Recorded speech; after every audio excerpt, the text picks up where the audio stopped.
first of all, I would say let's remember what a dialect is, which is a regional or a social difference, essentially different ways of saying the same thing. So I think the difference between Sydney School and Cardiff Grammar is definitely not that. So minimally, it's a registrial difference, so they are meaning different things within a common history, perhaps, or a common inspiration. Or the last time I tried to explore and think about this and write about it, I suggested they're actually different languages, mutually unintelligible languages. So the crucial issue, of course, comes down to whether we conflate axis, system structure cycle, with stratification. So do you argue that the difference between semantics, by which we mean clause semantics, and grammar is the difference between system and structure?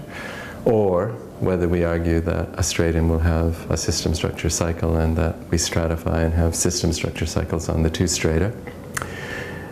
Of course, if we do stratify and have system structure cycles on the two strata, we can have either a clause semantics or a text semantics. But if we conflate axis and strata, we can only have a clause semantics, and that's what Fawcett has. So the crucial thing then comes down to, does one system structure cycle for language, is that enough? I think there's all kinds of reasons for arguing that it's not enough. I've tried to be explicit about those arguments in relation to grammatical metaphor, how we need to have systems on the two levels in tension with one another to interpret interpersonal and ideational metaphor.